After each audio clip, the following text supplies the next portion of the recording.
Tout commence en février 2021 lorsque l'écrivaine Florence Porcel porte plainte pour viol contre Patrick Poivre d'Arvor. Patrick Poivre d'Arvor est visé par une enquête pour viol. Si cette affaire est classée sans suite, le journaliste va quelques mois plus tard être accusé par d'autres femmes, une vingtaine au total. Je suis rentrée dans le bureau, le téléphone a sonné. 5 minutes après, j'avais son sexe dans ma bouche. Mais l'affaire PPDA prend encore de l'ampleur lorsque le journal Libération publie hier soir une enquête explosive. Libération publie de nouvelles accusations contre PPDA. 3 femmes témoignent. Ces 3 nouvelles victimes présumées sont toutes écrivaines et auraient parfois été abusées dans le bureau du présentateur. Parmi elles, Bénédicte Martin qui affirme que ces faits n'auraient pas été pris au sérieux par sa maison d'édition. Il tourne autour d'elle et alors qu'il est derrière, la saisit par la gorge en lui faisant une clé avec le bras. Il remonte sa jupe, il l'embrasse. Cette enquête fait écho au livre choc d'Hélène Devin qui est sur le point de paraître et qui pointe la responsabilité de TF1 dans un viol qu'elle et d'autres victimes auraient subi. Ce soir, on revient sur les toutes dernières révélations de l'affaire PPDA. Et dans un instant, Bénédicte Martin, un nouveau témoignage qui sera avec nous dans un instant, journaliste et écrivaine. Elle va témoigner de ce qui s'est passé. Et pour elle aussi, il y a une complicité du showbiz dans cette affaire. Florian Sem, merci d'être avec nous. Sur quoi est le livre Impunité ? Il parle de quoi ? Comment ? Le livre Impunité, il parle de quoi ? En fait, elle revient déjà sur sa propre histoire parce que Hélène Devin, c'est quelqu'un qui a été violé, agressé sexuellement par Patrick Poivre d'Arvor en 93. Et dans son livre, en fait, elle fait 2 choses particulièrement. Elle dénonce l'inaction de TF1 à l'époque, mais encore aujourd'hui. Elle dit quoi sur TF1 ? Parce que en quoi la direction de TF1, qu'est-ce qu'elle leur reproche à la direction de TF1 ? Elle leur reproche notamment de déployer le côté, la thèse de la vieille affaire. Vous savez, le côté, la stratégie de l'ignorance, du mépris dans un premier temps, et puis ensuite de faire comme si TF1 donc, n'avait pas armé son agresseur, que ce soit en termes de cadre, de statut, mais aussi de moyens. Mais elle dit quoi ? Elle dit que la direction de TF1 ne reconnaît pas sa responsabilité. Gilles ? Elle dit, évidemment, TF1 était responsable. Oui. Des mots très forts. Pourquoi ? Et elle dit, il y a eu un système criminel qui a fonctionné dans un environnement qui le permettait, et de se poser la question, pourquoi cet environnement le permettait ? C'est-à-dire que là, c'est directement ciblé TF1, qui aurait, en quelque sorte, permis ou laissé PPDA, ou couvert PPDA, dans ses actes potentiellement criminels. Donc c'est très fort ce qu'elle dit. Vraiment, c'est la première fois que directement TF1 est pointé du doigt à ce point. Alors, qu'est-ce qui empêche les dirigeants de TF1 de s'adresser aujourd'hui aux victimes et de en parler ? En fait, il y a plusieurs choses. Déjà, TF1 n'est pas responsable pénalement, en tout cas jusqu'à preuve du contraire, de ce qui s'est passé. Donc eux, à travers notamment Gilles Pélisson, le patron de TF1, ils brandissent un petit peu le côté pas vu, pas pris à l'époque, le côté crime prescrit. S'il y a crime, encore une fois, parce qu'on parle de viol présumé, puisqu'il n'a pas été condamné. Donc TF1 se réfugie derrière ça. Et il y a aussi un truc très important, c'est le 7 à 8 de l'an dernier, de décembre 2021. C'est-à-dire qu'en fait, TF1 aurait un peu fait sa BA à travers 7 à 8. En gros, c'était un message, TF1 lâche PPDA, permet de nombreux témoignages, à une heure de grande écoute sur leur antenne, sur laquelle il a officié pendant tant de décennies. Donc voilà, TF1 s'abrite derrière ça et pour l'instant attend qu'il y ait des éléments plus forts. Gilles. Oui, TF1 dit, nous ne savions pas à l'époque, nous n'avions pas conscience de ces faits. Et ils disent aujourd'hui, nous sommes dans une politique de tolérance zéro.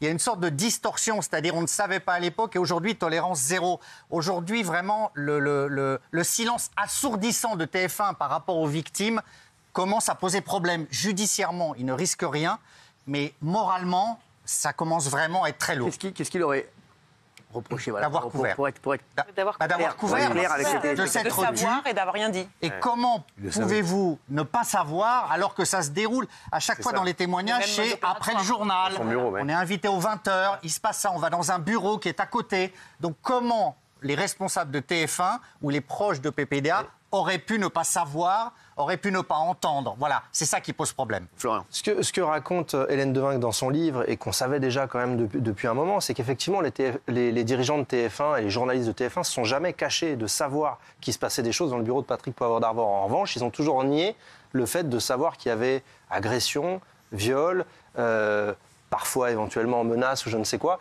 qui permettait à Patrick Poivre d'Arvor de développer une forme d'emprise sur les femmes qui venaient voir, parce que c'était toujours le même le même stratagème. Elle venait voir son JT, après elles arrivaient dans son bureau, amenées par son assistante avec qui il travaille encore aujourd'hui. C'était toujours le même piège qui se refermait, en tout cas de façon présumée, sur elle. Et c'est ce qu'elle dénonce. Et par ailleurs, les dirigeants de l'époque sont décédés, donc c'est compliqué de les convoquer. Donc, oui. Voilà. Oui. Après, oui. Gilles, c'est vrai, qu'est-ce qu'ils disent à ça? Alors, ce qui est très vrai dans ce que vient de dire Florian, c'est le côté répétitif. Et ça, c'est vraiment la nouveauté par rapport à tout ce qui est sorti aujourd'hui également. C'est que si jamais il y a répétition de faits d'agression sexuelle ou de viol par un même homme, avec le même mode opératoire, et dans les mêmes locaux quasiment à chaque fois, enfin très souvent dans le bureau de TF1, ça s'apparenterait à une série. Et si jamais c'est une série, à ce moment-là, quelles que soient les dates, il n'y a plus de prescription. Cette fameuse prescription qui fait qu'on ne peut pas poursuivre. Si on prouve que c'est une série, et c'est ce que la justice tente de savoir, là, la répétition avec le même mode, c'est un vrai, le même mode opératoire, les mêmes lieux, une série, il n'y a pas de prescription. Et là, éventuellement, il pourrait y avoir un procès de PPDA. Ce qui est intéressant avec ce que vient de sortir, enfin, à la fois le livre d'Hélène Devinck et ce que vient de sortir Libération. Alors justement, on va avoir le témoignage de Bénédicte Martin dans un instant, qui sera avec nous, victime présumée de PPDA. Oui. Les juges sont en train d'étudier le systématisme de ces affaires, le côté sériel, et si le caractère sériel est avéré, là, c'est une façon de contourner la prescription, et à ce moment-là, ils pourraient devoir avoir à répondre devant les juges. Ce qui est assez incroyable, c'est le comportement de PPDA face à toutes ces accusations. Il fait quasiment comme si de rien n'était. Il continue d'apparaître publiquement. Il faisait encore partie du jury d'un concours sur le rayonnement de la France il n'y a pas longtemps. Et on sait pas. Il doit faire quoi alors? Il doit faire quoi? En fait, c'est pas une bonne stratégie parce qu'à chaque fois qu'il apparaît, c'est pris comme une provocation par les victimes présumées qui sont de plus en plus nombreuses à témoigner. Et on parlait il n'y a pas longtemps de Nicolas Hulot qui lui a choisi de se murer dans le silence pour éviter un scénario à la PPDA. C'est peut-être ce qu'il devrait faire parce qu'à chaque fois qu'il parle, à chaque fois qu'il apparaît, ça agace et ça donne lieu à de nouveaux témoignages. Oui, Florian. Et ce qui est intéressant pour aller dans le sens de Guillaume, ce qui est raconté dans le livre d'Hélène Devinck, c'est que c'est un petit peu la victime qui parle aux victimes. Parce qu'en gros, c'est une succession de portraits des victimes, pas toutes, mais en tout cas un grand nombre, qui racontent leur calvaire pendant, mais aussi après. Avec la peur, le silence, parfois l'anorexie pour certaines, qui l'ont elles-mêmes racontent qu'elle, encore aujourd'hui, elle est traumatisée par ce qu'elle a vécu. Donc c'est ça qui est vraiment très fort. C'est dans le journal L'Obs que tout ça est raconté. Et très sincèrement, on se rend compte, en tout cas, que toutes les plaintes se ressemblent au niveau du cauchemar vécu pendant, mais aussi après. Alors justement, on va accueillir Bénédicte Martin, qui a témoigné avec 2 autres nouvelles victimes présumées de PPDA dans Libération aujourd'hui. Violence, agression sexuelle, complicité du showbiz. Bénédicte, elle est avec nous pour nous livrer son témoignage concernant l'agression sexuelle dont elle a été victime. Bénédicte nous rejoint tout de suite. Merci Bénédicte de venir nous rejoindre. Merci. Bénédicte est là. Merci beaucoup. Vous pouvez... Merci. Alors, merci Bénédicte. Merci d'être là. Merci beaucoup. Merci. Installez-vous. Merci Bénédicte. Bénédicte, merci encore d'être là. Alors on est en direct. Oui. Ça va? Tout va bien? Vous êtes contente d'être là? Ça va. Merci en tout cas d'être là. Ça va? Voilà. Bon, c'est rien, c'est un petit réglage. On est là pour ça. Merci beaucoup d'être là, Bénédicte. Vous avez porté plainte le 12 septembre contre PPDA. Vous dénoncez une agression sexuelle survenue en novembre 2003 dans le bureau de l'animateur. Alors, vous êtes journaliste et écrivaine. Toujours les mêmes profils d'ailleurs, parce que c'est souvent les journalistes et écrivaines. Bénédicte, qu'est-ce qui s'est passé? C'est vrai que c'est la question qu'on pose à chaque fois, mais c'est vrai, qu'est-ce qui s'est passé en fait? Qu'est-ce qui s'est passé ce jour-là? Oui, exactement. En novembre 2003. En novembre 2003, j'ai sorti mon premier livre chez Flammarion. D'accord. Un recueil de nouvelles érotiques. J'ai eu une grosse promotion. J'ai été invitée à l'émission Vol de nuit. Bien sûr, alors Vol de nuit, c'était une très grosse émission littéraire sur TF1 qui passait aux alentours de 23h30. Hein. Oui. C'est ça, voilà, exactement, oui. Qui était entre la deuxième et la troisième partie de soirée. Oui. Donc c'était PPDA qui présentait Vol de nuit. Exactement. Voilà. L'émission en soi se déroule correctement. Après, il y a un petit aparté après l'émission comme ça où tout le monde s'est réuni. L'émission se tournait dans les locaux de TF1? Vous savez plus? Je sais plus. D'accord, très bien. Je sais plus. Non, je crois pas que c'était... D'accord. Donc après, l'émission, vous voyez, vous... Voilà, et en fait, voilà, c'est un petit peu, de manière informelle comme ça, après l'émission, une espèce de débrief général. Et Patrick Poivre d'Arvor vient vers moi, me félicite, à la limite de la flagornerie, je suis fantastique, j'écris très très bien. Et il me dit qu'il aimerait énormément me revoir, qu'il aime bien accompagner les jeunes auteurs grâce à son poids dans le milieu littéraire, son émission et tout ça. Jusque-là, vous êtes édité chez Flammarion, le livre a énormément de promos, donc forcément, c'est vrai que voilà, on se dit, c'est vrai que le livre est très bien perçu. Donc voilà, pour l'instant, vous vous dites, bon, il n'y a pas de... Presque logique. Voilà, c'est presque logique, voilà. Oui. Oui. Ouais. Donc, ma foi, il me dit qu'il aimerait beaucoup me revoir et que les créneaux qu'il a sont après le JT. Est-ce que ça m'intéresse de venir voir le JT? Moi, franchement, j'ai pas vraiment grandi avec la télé. Patrick Poivre d'Arvor ne m'a jamais fascinée. Je m'en fous un peu. Ouais. C'est drôle ça. Non, Thomas, si toi j'étais, non, franchement, je m'en fous total. Mais total. Non, mais c'est vrai. Non, mais ça arrive. Voilà, moi, oui. J'aurais dit pareil, moi. Hein, je vous dis. Donc, voilà. Okay. Et je vois mon attaché de presse en l'occurrence. Donc, Patrick me parlait et pendant qu'il me parlait, il me lâchait pas la main en même temps. Et je vois mon attaché de presse qui est derrière lui au moment où j'hésite et qui me fait les pouces levés comme ça. Si, très bien, vas-y. Ouais. Et donc je dis oui, d'accord. Ouais. Donc on prend rendez-vous pour que j'aille assister au JT et par la suite, après le JT, que nous échangions sur ma carrière. Bien sûr. Voilà. Donc là, c'est après votre premier livre. Donc ça, c'est en novembre 2003. Et forcément, après Warm-Up, donc vous y allez et vous êtes invité à venir le voir au JT de TF1. Pour l'instant, vous sentiez aucun danger avant d'y aller, hein? Non, mais après je trouvais son intérêt un petit peu démesuré, quoi. Je suis pas un génie non plus, quoi. Je veux dire, il voyait Chateaubriand, donc non.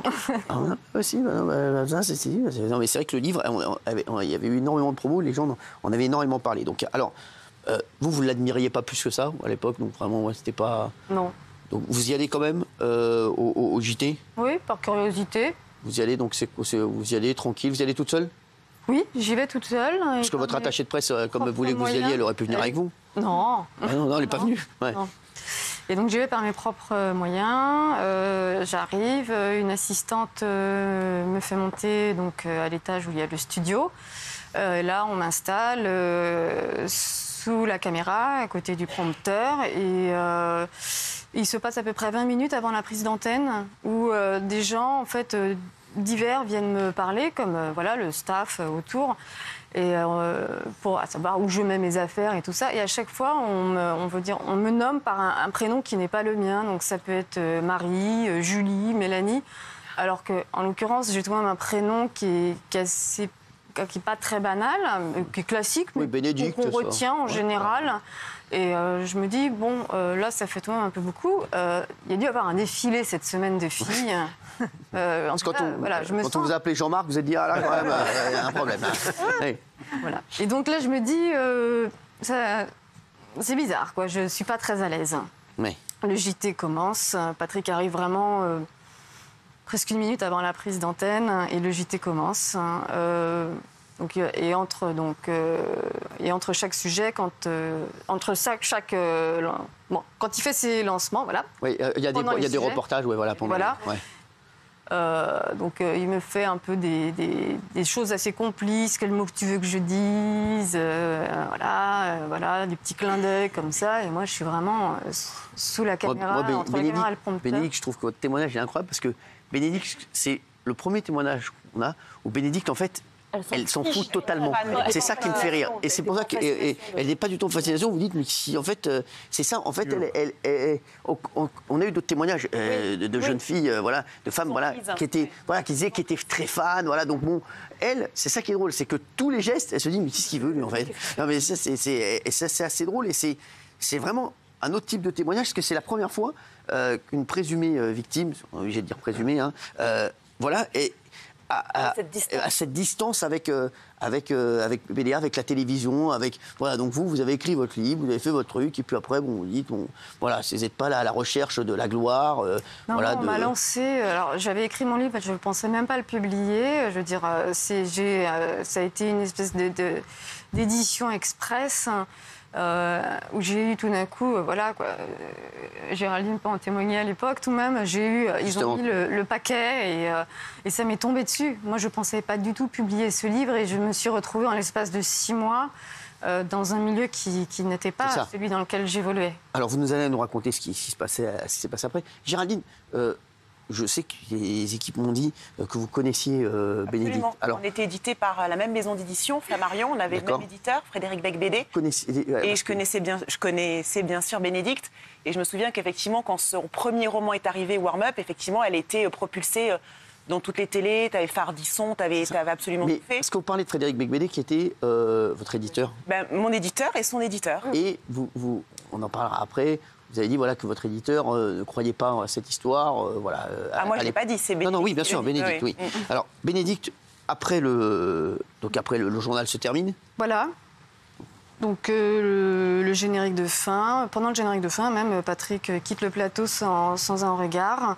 Son assistante vient me chercher en me disant qu'il est parti se démaquiller et qu'elle m'emmène dans son bureau, qu'il arrive très rapidement. Donc je prends avec son assistante un ascenseur et je monte à un étage. Je traverse un énorme open space et au bout, il y a le bureau de Patrick Poivre d'Arvor. Elle me fait asseoir sur une des chaises devant le bureau de Patrick Poivre d'Arvor et elle me dit il arrive bientôt. Et il se passe presque une demi-heure où je suis seule à cet endroit. Ouais, quand même. Demi-heure en l'occurrence où je peux entendre et apercevoir que l'open space se vide parce que les gens ont fini leur journée et rentrent chez eux. Donc je me retrouve à un moment vraiment seule. Et Patrick arrive quand l'étage est complètement vide. Il se déchausse, ferme la porte et tout d'un coup, il est comme si on était des vieux amis. Ouais. Voilà. Ouais, je dis Béné. En chaussettes. Ah, en chaussettes. Ouais. Déjà, c'est pas hyper sexy. Hein. Alors, donc, qu'est-ce qui se passe, Béné? Dicte. Il me fait faire un petit peu le tour du propriétaire. Il me montre la formidable vue qu'il a en haut de la tour TF1 sur Paris.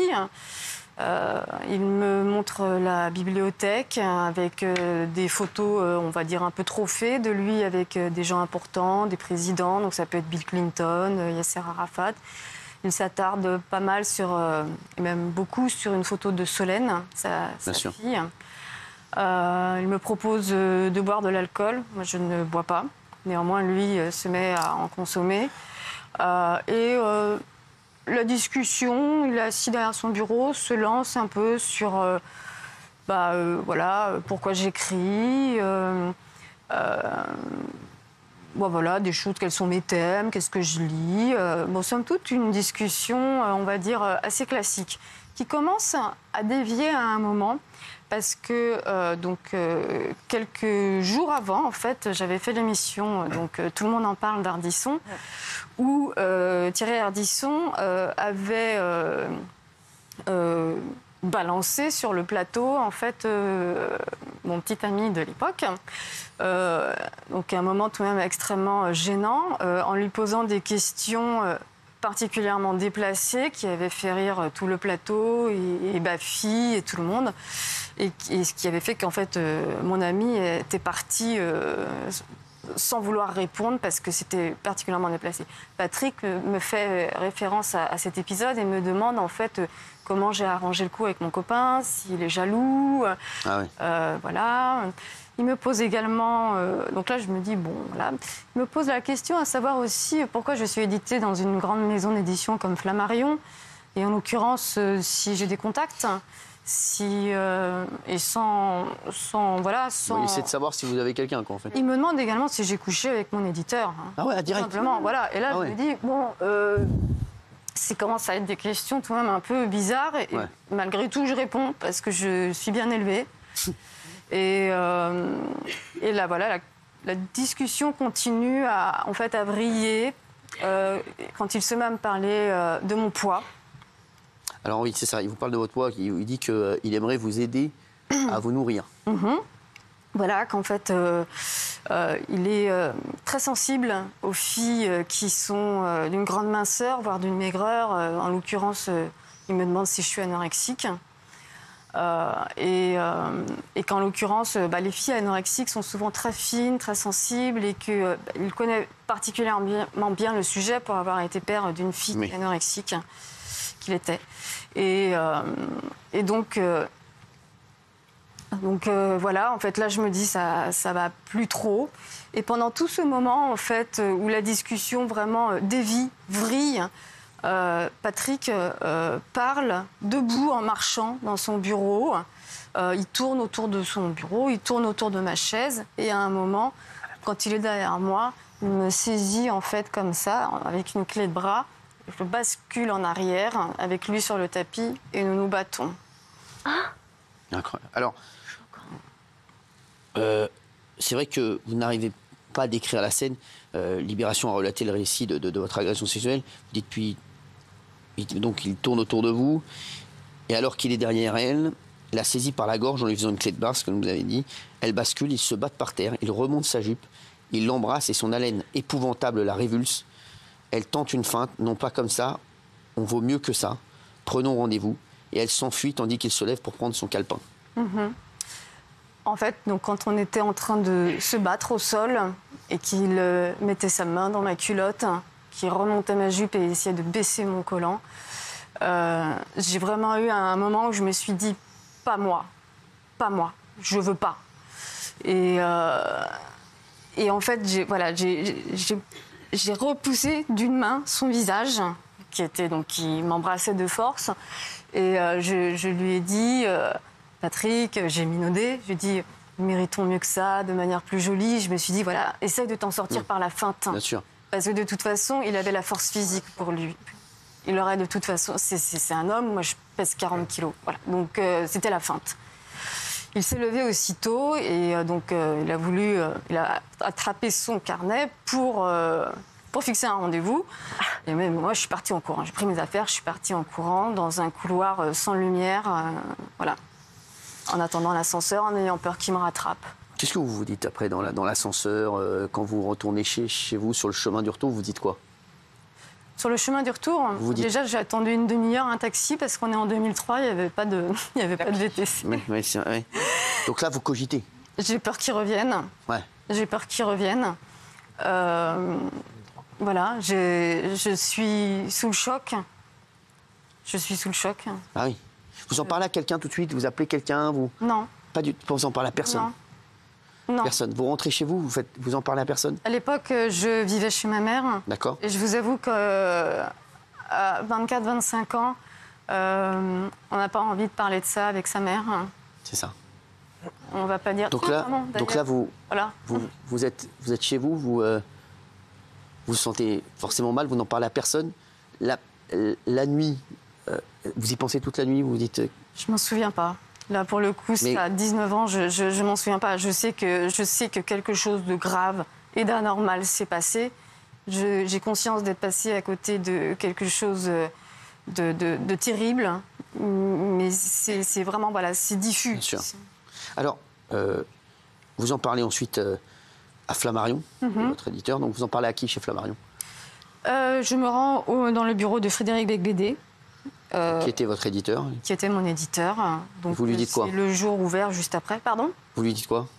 Je lui dis je lui dis, mais attends, l'autre jour, je suis allée au JT de PPDA, il m'a littéralement sauté dessus, il est fou, voilà, et je commence à raconter mon histoire.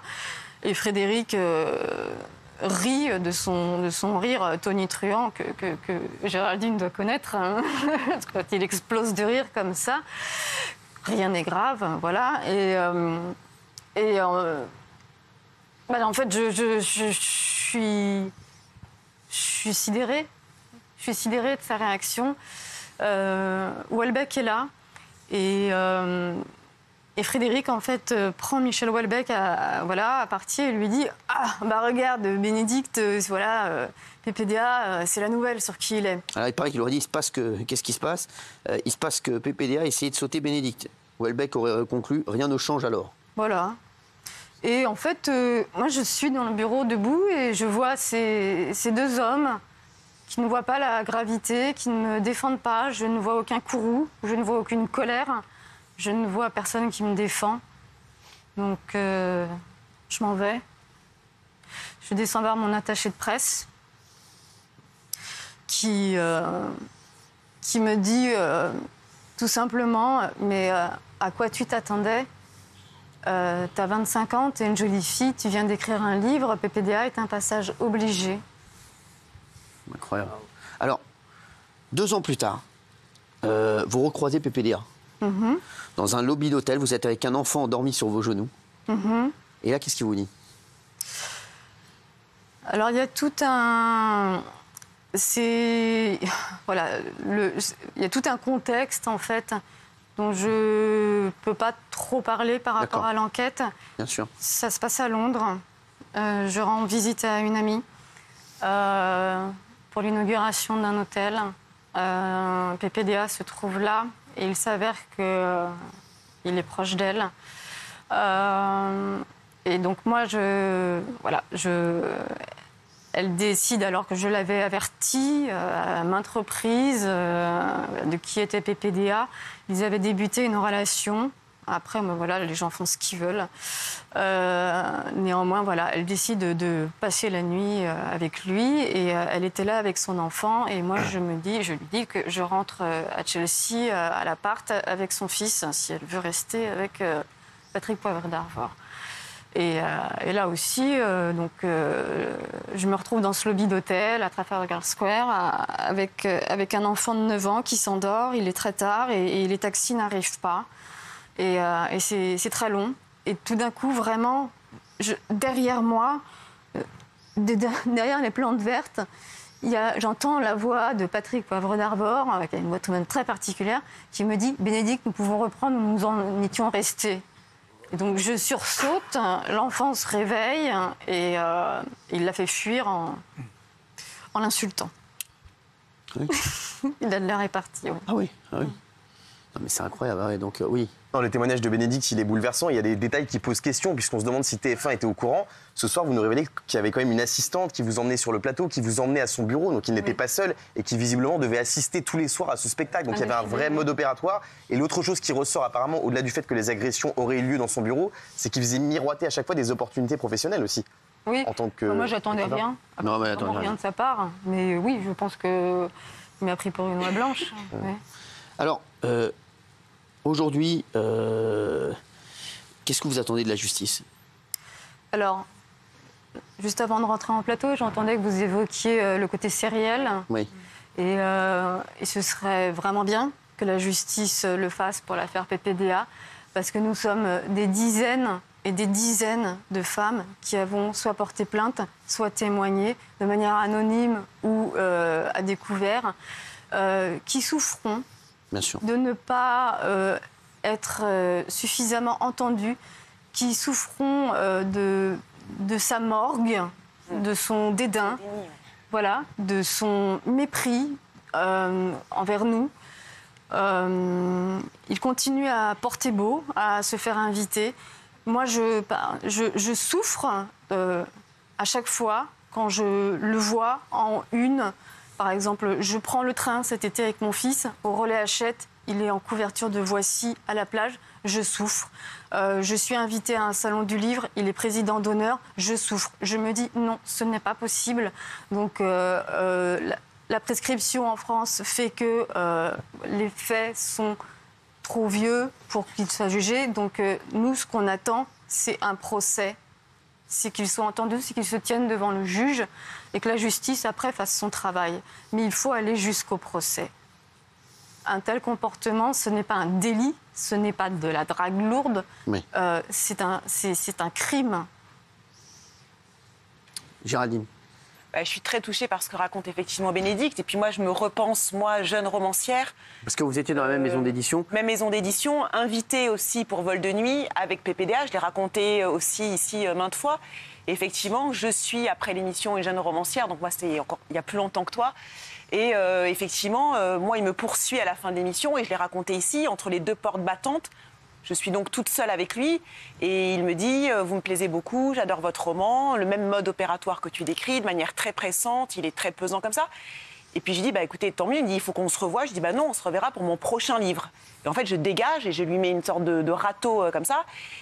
Et effectivement, voilà, je me dis que par cette réponse-là et par voilà, ma défense et ma force à ce moment-là, j'ai peut-être aussi évité peut-être un drame ou pas. Voilà, donc c'est vrai que je me dis que ça se joue aussi à peu de choses aussi de basculer dans un drame intime qui est vraiment très touchant. Merci Géraldine et surtout merci Bénédicte d'avoir été avec nous ce soir. Merci d'avoir trouvé la force de vous exprimer en direct. Je pense que c'est important. Je voulais justement le fait de ne pas être anonyme. Je pense que derrière le mot viol, il faut que chacun réalise que sont des femmes, qu'on est faites de chair, qu'on souffre toutes, qu'on est des mères, qu'on est des sœurs, qu'on est des filles, et qu'il y a un bonhomme qui s'en est pris à nous de manière sérielle, au même endroit, de la même manière, et qu'on a toutes le même profil.